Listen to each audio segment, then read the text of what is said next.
In this video, we're given the following information. U dot v is equal to 3, the length of u is 9, and the length of v is 5.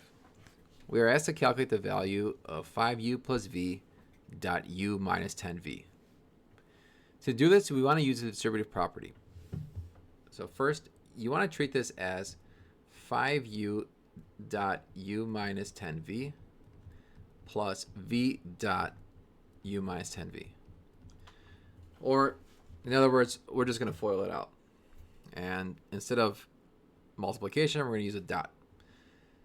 So we distribute the 5u with the u and the 5u with a negative 10v. So 5u dot u is just 5u dot u. 5u dot negative 10v is just negative 50 times u dot v. And then we do v dot u minus 10v dot v. So note that we know that u dot v is 3. So this right here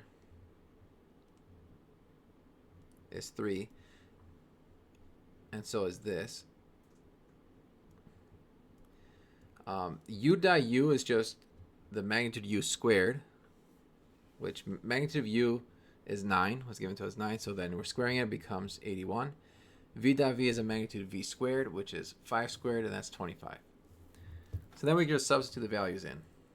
So 5u dot u becomes 5 times 81, which is 405. Negative 50 times u dot v is negative 50 times 3, which is negative 150. V dot u is the same thing as u dot v, that's 3. And the negative 10 times v dot v becomes negative 10 times 25, which is negative 250.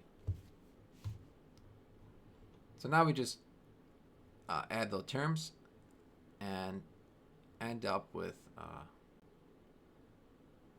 8 as our final answer.